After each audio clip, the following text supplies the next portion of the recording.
Hello again, peeps, how we doing?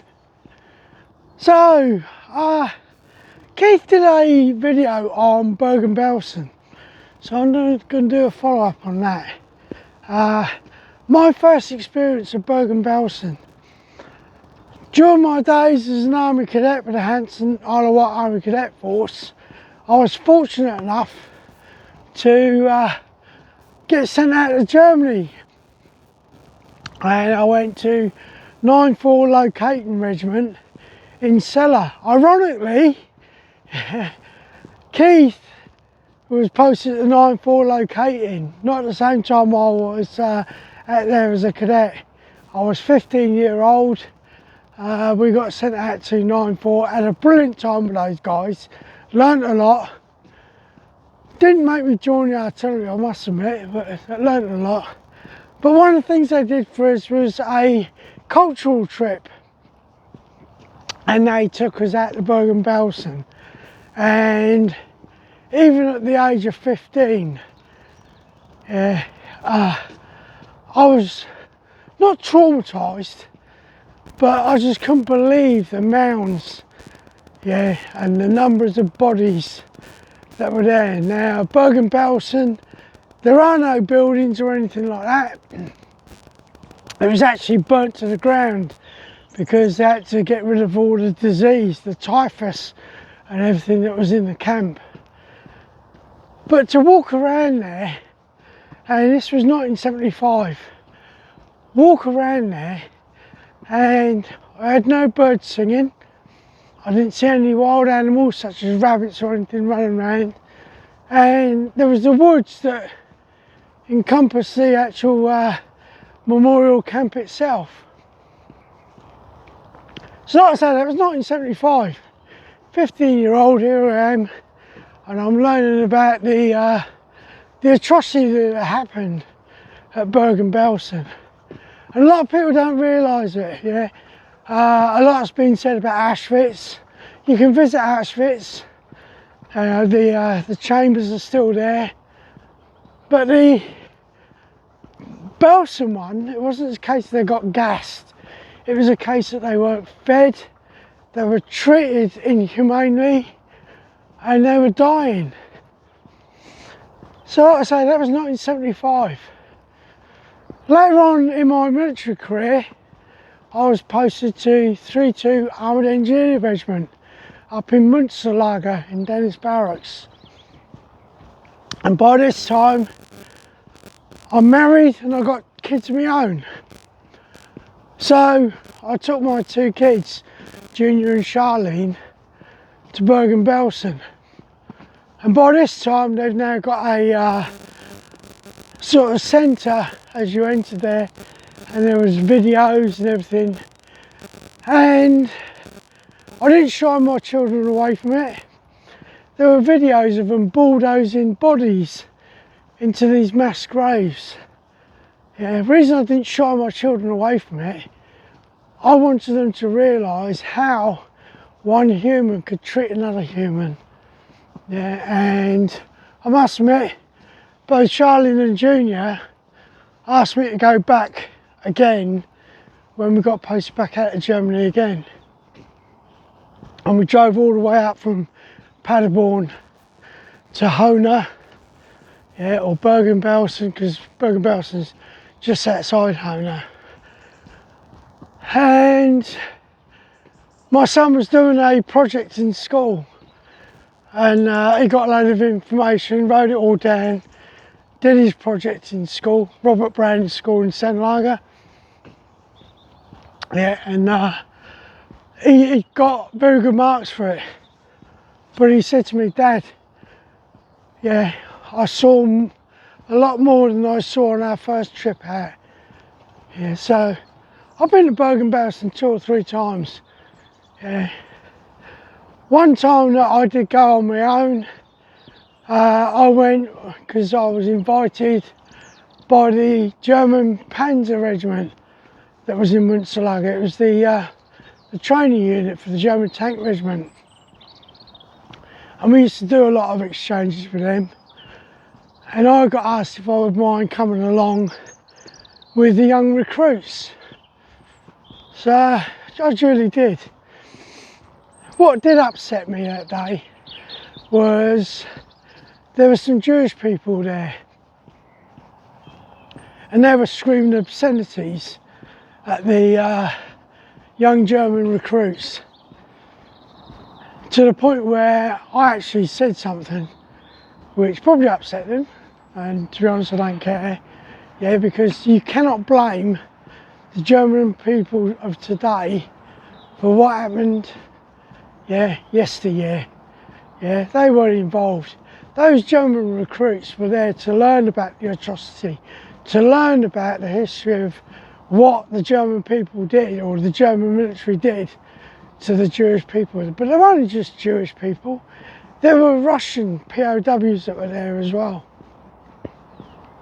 And those German lads, yeah, were very respectful. They listened to what was being said by their instructor, and then they listened to what I had to say when we finished off. But it did upset me about the fact that the Jewish people had a go at these young lads. They weren't responsible for it. Yeah, their forefathers were.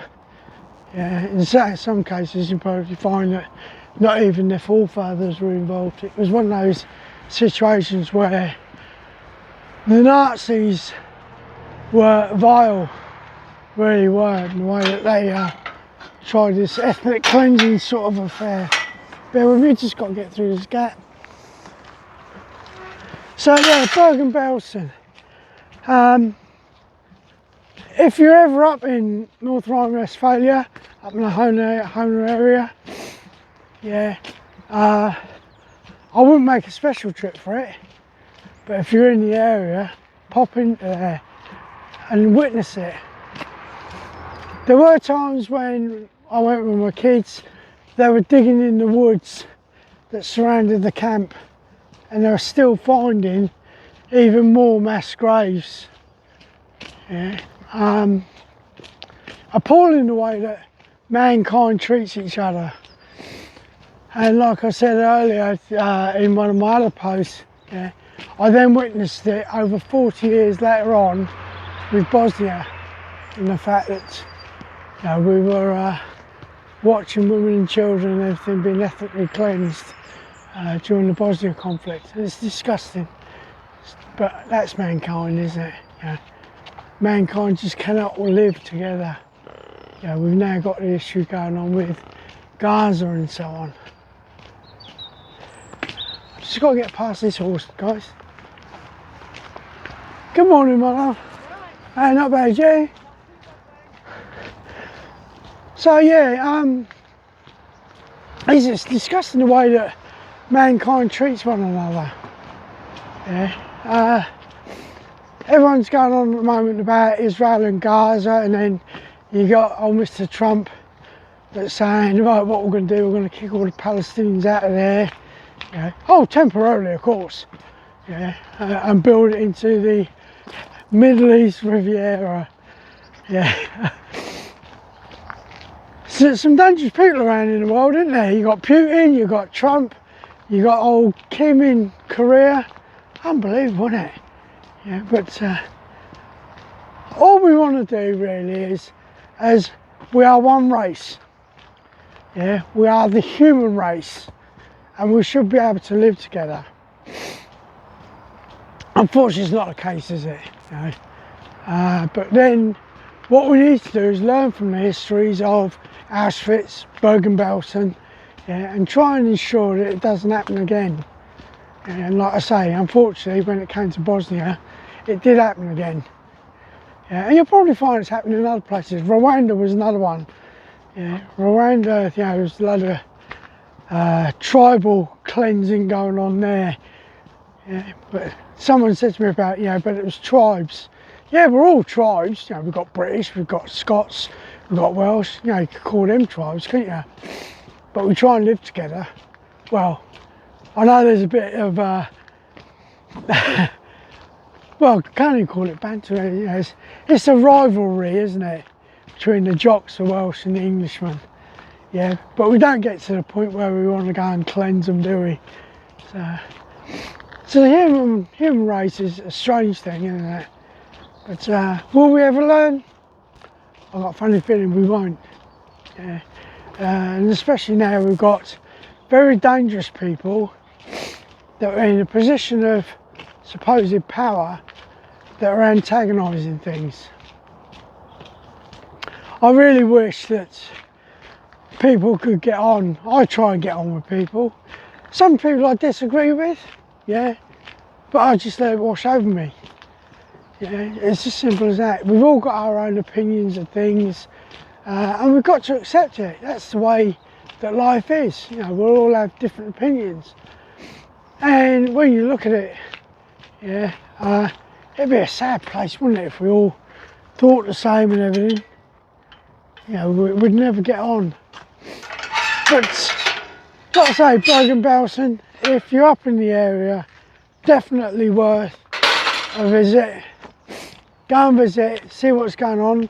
I believe from people that I know that have been recently, it's still the same. You know, there's no birds singing, there's no rabbits running around the place. The minute you come out of there, you know, you'll hear, you know, the birds singing in the trees and that. Maybe it's nature's way of telling us how awful we've been. You know, but we can only move forward from there, can't we? Okay, so as we always say, if you're new to the channel, welcome. Please consider subscribing. Not telling you to do it, just asking you to consider it, because you subscribing makes the channels grow, makes it more popular, yeah, and we can get more information out to people, which is what we do. If you come across this channel and you've not seen the other one, which is my friend Keith on Let's Tab 59, pop across to his. Yeah, great historian. He'll tell you that he's not. Yeah, I'll tell you now, he's talking out of his backside. Yeah, he's a great historian. You know, he does research on a lot of stuff, and he gets out into the wild, which is good. And like me, he goes out tabbing. So if you're into tabbing, or you don't know what tabbing is, look it up. Yeah, it's a great way to exercise.